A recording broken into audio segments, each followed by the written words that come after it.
sayyidina Muhammad wa ala ali sayyidina Muhammad. Amma ba'du, alhamdulillah kita masih diberi kekuatan dan kesempatan oleh Allah untuk melanjutkan kajian kita, yaitu kitab Ayyuhal Walad. Cuman sebelum kita lanjutkan, seperti biasa kita akan koreksi ulang bacaan yang kemarin. Bacaan yang kemarin dimulai dari Uqiyah An-Nasyibli rahimahullahu ta'ala. Itu kemarin katanya teman, kalimat yang pertama Uqiyah An-Nasyibli itu wakana lan ono opo hadis iku ilmul awalina dadi ilmune wong awal kabeh, wal akhirina lan wong akhir kabeh. Terus itu bacaannya setelahnya itu adalah kulluhu nyatane sekabehane ilmu, kulluhu iku mundarijan fihi, iku khobar dari kana. Itu yang pertama. Kemudian yang kedua, pada lembaran Ayyuhal Walad. Jadi setelah yang pertama itu Ayyuhal Walad, setelah itu dibaca selesai kan masuk pada Ayyuhal Walad. Pada kalimat Ayyuhal Waladu idza amilta, kemarin saya bacanya itu idza alimta. Setelah saya cek ternyata saya bacanya itu bukan amilta tapi idza amilta. Ketemu nggih? Mulai waladu idza amilta bihadzal hadits la hajata laka ilal ilmi al katsir. Kemarin saya bacanya itu idza alimta. Idza alimta. Gimana? Di sana alimta. Oh iya, redaksinya berarti tidak sama. Punya saya itu idza amilta. Iya. Cuman kalau dilihat dari cerita itu enaknya pakai amilta, bukan alimta. Meskipun antara pemaknaan amilta dan alimta itu tidak jauh beda. Cuman bedanya ini kan merupakan hadis hadis satu-satunya hadis yang sudah dikumpulkan kan? Hadis penguat daripada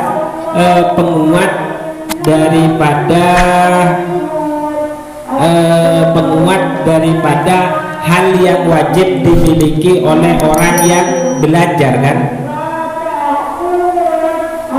Dari pertanyaannya santrinya Imam Az-Ghazali yang berkata apa yang harus dilakukan oleh seorang penuntut ilmu sejati kan, seperti itu. Akhirnya pada cerita yang terakhir diberi kesimpulan oleh Imam Al-Ghazali, ceritanya Syekh Shibli yang mencakup satu hadis yang bisa mencakup semua keseluruhan, di mana hadis ini merupakan ilmunya orang terdahulu dan seharusnya menjadi ilmunya orang sekarang. Sehingga yang pas itu enak idza amilta. Kalau idza amilta ketika kamu cuma tahu tapi tidak mengamalkan kan belum tentu kan. Yang enak itu adalah idza amilta. Makanya di sini redaksinya punya kita itu adalah idza amilta. Nah, cuman di sana kan tulisannya idza alimta ya, idza alimta. Kalau cuman tulisannya idza alimta itu kan ini tergantung dengan pelaksananya. Maka ketika sampean sudah tahu hadis ini yang merupakan kesimpulan dari berbagai macam ilmu dan kamu bisa mengamalkan hadis ini, sudah sampean tidak perlu banyak-banyak ilmu yang lain sudah. Kalau sudah diamalkan. Jadi yang paling nyaman itu adalah ya ayyuhal waladu idza amilta. Soalnya di sini punya saya tulisannya idza amilta. Cuman kemarin saya bacanya idza alimta. Setelah saya cek itu di YouTube kan saya rekam, saya cek ulang. Saya takut soalnya. Jadi ternyata saya bacanya idza alimta. Tapi enggak masalah dibaca idza alimta, itu juga tidak masalah karena ketika itu sudah menjadi pengetahuan yang utuh, kemungkinan besar untuk bisa melaksanakan. Cuman alangkah lebih baiknya dibaca idza amilta karena sudah terpraktek, sehingga dengan dipraktekkan insya Allah ilmu-ilmu yang lain itu akan ikut. Jadi di dalam ayat Al-Quran itu ada allama bil qalam dan ada allamal insana malam ya'lam. Nah, Allamal insana malam ya'lam itu ketika sudah amilta, Allah itu bakal ngekai ilmu di sampean yang sebelumnya sampean tidak ketahui apabila sampean sudah melakukan. Makanya paling enak itu idza amilta. Jelas ya? Cuman kemarin saya bacanya memang idza amilta. Ya pantes lek gak disalah no, di kono tulisannya idza amilta. Di sini punya saya tak cek idza amilta. Ya saya pikir ya enak idza amilta memang lebih pas. Kalaupun ditulis idza alimta ya nggak masalah, karena memang pengetahuan terkait dengan hadis. Terus yang berikutnya yang juga bukan salah, cuman tidak dibaca itu pada faidatus saniyah, pada faidatus saniyati ketemu ini masih yang kemarin. Faidatus saniyati anni ra'aitu al-khalqa, anni ra'aitu al-khalqa yaktaduna ahwa'ahum wa yubadiruna ila muradi anfusihim, kan gitu kan, ila muradi anfusihim. Fata'amaltu fi qouli ta'ala wa amma man khafa maqama rabbih wa nahan nafsa 'anil hawa fa innal jannata hiyal ma'wa. Nah, saya kemarin mengartikan sampai di sana.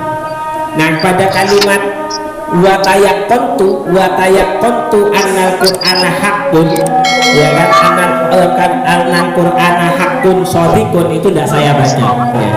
Nah, seharusnya lanjutannya itu adalah itu wa tayaqqanta annal qur'ana haqqun shadiqun. Jadi wa tayaqqanta lan yakin sapa ingsun annal qur'ana sak temene al-Qur'an iku haqqun kang hak kang bener, shadiqun kang hak, shadiqun tur kang bener. Jadi cuma mempertegas saja gitu loh. Kalau Syekh Hatim itu lebih mengikuti apa yang disampaikan oleh Al-Qur'an. Itu. Terus pada faidatur rabi'ah kemarin al-faidatur rabi'atu anni ra'aitu ba'dal khalqi yadhunnu anna syarafahu wa azzahu fi kathratil aqwam wal asyair. Kemarin ini saya baca fa'tazza ya, yang betul itu adalah fa'tarro. Kalau maknanya enggak salah, cuman bacaannya saya yang salah karena di sini memang tidak ada titiknya. Di sana ternyata ada titiknya. Faktaro, yang betul faktaro. Kalau mananya enggak salah, mananya kemarin jadi ketipu atau tertipu. Kalau itu koreksi untuk bacaan yang kemarin. Jadi tolong nanti kalau memang ada yang ketelisut enggak dibaca, tolong diingatkan. Karena kan yo bacaannya kan enggak pelan gitu loh.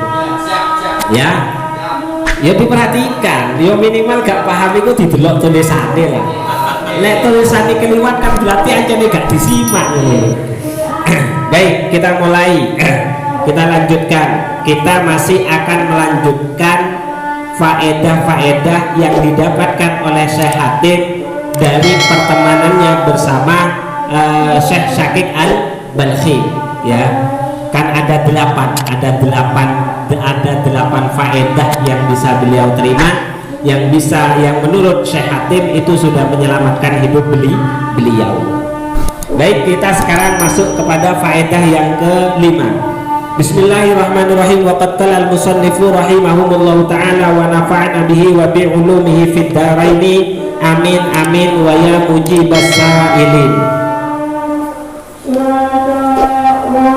wal faidatu utai faedah al khamisatu kang kaping 5 ay minas samani, maksudnya faedah yang kelima dari 8 faedah yang sudah disebutkan kemarin. Apa kata Syekh Hatim? Anni sak temene ingsun iku raaitu ningali sapa ingsun ningali mau annasa ing menungso iku yadumu padha nyelo sapa ba'dum setengah nas ba'don ing setengah kang weneh. Aku sering melihat manusia itu saling mencaci antara satu dengan yang lainnya. Wa yaktabulan gunjing wa yaktabulan nggunjing sapa ba'dhum setengah enas ba'don ing setengah kang weneh. Fawajadtu moko nemu sapa ingsun zalika ing mengkono-mengkono zammu wal intab, zalika ing mengkono-mengkono zammu wal intab minal hasadi setengah saking bentuke hasad fil mali ing dalam urusan bodoh wal jahilan ing dalam urusan pangkat wal ilmi lan ing dalam urusan ilmu. Jadi aku melihat banyak orang yang saling mencaci maki antara satu dengan yang lain atau mengguncingkan antara satu dengan yang lain, dan aku lihat pokok persoalannya itu karena sifat keirian dan sifat kedengkian, baik itu urusan harta, urusan pangkat ataupun urusan ilmu ataupun urusan yang lainnya. Tapi yang jelas itu patokan pertama mereka saling menggunjing atau saling mencaci dikarenakan ada unsur hasad yang ada di dalam diri seseorang. Karena melihat itu fata'amal tu moko mikir-mikir sapa ingsun fi qaulihi ing dalam dawuh Gusti Allah taala alim walu sinten Allah nahnu qasamna bainahum ma'isyatahum fil hayatid dunya. Nyatane dawuh nahnu utawi kita atau Allah. Nahnu di sini rata-rata dimanakan ini kan maksudnya nahnu itu kan kepada Allah, tapi disebutkan dengan kata kami. Itu maksudnya apa? Maksudnya itu adalah ingin menunjukkan bahwasanya Allah itu adalah yang maha agung, sehingga tidak dipantas untuk disebut menggunakan kata saya. Jadi biasanya kalau orang Arab itu menyebut untuk memuliakan orang lain itu mengatakan kamu, kan seharusnya pakai anta, tapi menyebutnya antum kan. Nah kalau ente itu pertemanan, tapi kalau orang yang lebih mulia biasanya disebut dengan kata antum. Jadi orang satu dianggap banyak karena saking mulianya. Nah Al-Quran pun seperti itu. Wa nahnu utawi ingsun. Jadi maksudnya nahnu itu maknanya ingsun Allah itu. Wa nahnu utawi kita utawa ingsun Allah iku kosam nawis mbagi sopo kita utawa ingsun Allah bainahum ing dalam antarane nas mbagi mau ma'isyatahum ing pengupo jiwa. Apa makna pengupo jiwa ya? Apa? Kehidupan ya, panguripan, pengupo jiwa, penguripan fil hayati ing dalam keuripan ad-dunya kan parek. Setelah aku mengetahui ayat itu, jadi sebenarnya Allah terhadap makhluknya itu sudah untuk urusan kehidupan di dunianya itu sudah dibagi masing-masing. Antara satu dengan yang lainnya itu tidak bisa meniru antara satu dengan yang lainnya kecuali memang bagiannya itu sama. Akhirnya fa'alim tu mau ngerti sopo ingsun annal kismata sak temene pembagiane Gusti Allah iku kanat ono opo kismah iku minallahi saking Gusti Allah ta'ala alam haluhu sinten Allah fil azali yang dalam zaman azali. Makanya mulai kemarin saya katakan lek urusan rezeki pangkat karoliane iku wis perkara sing wis di mesti. Jadi wis bagian. Jadi bahasa saya itu wis bagian. Jadi rezeki pangkat iku wis bagian. Tapi megawe ini menungso iku minangka kewajiban. Jadi rugi lek menungso mikir urusan bagian. Paham? Jelas maksudnya. Jadi urusan rezeki, pangkat dan yang lainnya itu adalah sebuah kepastian. Tidak bisa sama berubah. Cuman masalah pekerjaan dan usaha itu adalah sebuah kewajiban. Sehingga rugi ketika manusia itu memikirkan pangkat, gaji ataupun urusan rezeki, karena itu sudah bagian, takarannya pasti pas dan tidak akan kurang. Yang seharusnya kita pikirkan adalah pekerjaan dan usaha kita, karena itu adalah sesuatu yang diperintahkan. Itu makanya Syekh Hatim Al-Asham itu juga seperti itu ketika melihat ayat yang berbunyi nahnu qasamna bainahum ma'isyatahum fil hayatid dunya, beliau itu menyadari bahwasanya semua tentang masalah pembagian urusan dunia itu sudah ditetapkan oleh Allah pada zaman azali. karena beliau sudah merasa bagiane uang iku wis dhewe-dhewe, fama hasad tu moko ora tau hasad sapa ingsun ahadan ing wong suwiji, warodi tulan ridho sapa ingsun bikismatillahi kelawan oleh bagi Gusti Allah. Karena ya percuma kita iri dengan pemberian Allah kepada orang lain, percuma. Karena sehingga kayak pangeran. Berarti lek iri karo pemberian Allah terhadap orang lain, berarti kita juga iri kepada Allah Subhanahu wa Ta'ala. Sebenarnya seperti itu. Ya jangan oleh orang wong sugih juga apa-apa, anjene bagiane sugih. Gak usah dihasati. Lek orang wong pinter ya anjene bagiane pinter, gak usah dihasati. Cuman usahane awake dhewe kanggo iso pinter iku kewajiban. Urusan pinter gak ono urusan, karena bukan bagiannya kita. Jelas ya? Itu yang faedah yang kelima. Yang keenam, wal faidatu utawi faedah asadi satu kang kaping 6. An-nisa temene ingsun Hatim al-Asam iku raaitu ningali sapa ingsun annasa ing menungso iku yuadi ganteng musuhi sapa ba'dum setengah nas ba'dun ing setengah kang weneh musuhi wau liwaratin krana anane tujuan wa sababin lan krana anane sebab. Kemudian yang keenam, aku banyak melihat antara satu dengan yang lainnya di kalangan manusia itu saling bertikai. Memang ada tujuan yang saling berbeda atau ada penyebab-penyebab yang memicu terjadinya sebuah pertikaian. Namun fata'ammal tu tetapi mikir-mikir sapa ingsun fi qaulihi ta'ala ing dalam gawe Gusti Allah Ta'ala alaihi luhur sinten Allah inna syaitana nyatane dawuh inna syaitana sak temene setan lakum kedue sira iku aduwun dadi musuh fattakhidhu moko ngalapo sapa sira ing syaiton aduwan ingkang dadi musuh. Itu ayatnya Gusti Allah. Jadi ayatnya Allah itu menjelaskan bahwasanya musuh kita itu bukan dari sesama manusia, tapi dari golongannya orang-orang yang menjadi setan.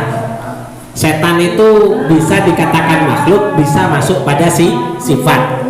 Jadi kalau setan minal jinni wal insi itu berarti sifat. Setan itu maknanya jelek. Jadi segala sesuatu yang jelek itu bisa dikatakan setan. Makanya ada apa? Qul a'udzu birabbin nas malikin nas ilahin nas min syarril waswasil khannas alladzi yuwaswisu fi sudurin nas minal jinnati wan nas. Nah, jadi setiap bisikan jelek itu bisa datang dari golongan manusia atau dari golongan jin. Nah, kejelekan yang datang itu namanya setan. Jadi bisa berupa makhluk. Jadi setan itu lebih mengarah kepada karakter buruk itu setan. Nah, seharusnya yang dimusuhi itu bukan orangnya tapi karakter buruknya kalau dipahami seperti ini. Setelah beliau membaca ayat ini fa'alim tu moko ngerti sapa ingsun annahu sak temene kelakuan iku la yajuzu ora wenang opo ada watu ahadin musuhi maring wong sebiji ghairu syaitoni kang sak liyane setan. Karena sudah kita ketahui bahwa kesannya kata Allah musuh kita itu adalah setan, maka ya tidak pantas kita memusuhi orang lain selain setan. Maka dari itu fattakhatuhu moko ngalap sapa ingsun syaitan aduwan ingkang dadi musuh wa taraktulan ninggal sapa ingsun ghairahu ing sakliyane setan. Jadi ketika aku bertikai dengan orang lain, aku lebih baik mengalah karena dia bukan musuhku. Karena musuhku yang sebenarnya sesuai dengan firman-Nya Allah itu adalah setan. Itu kata Syekh Hatim al-Asam. Itu adalah faedah yang ke-6.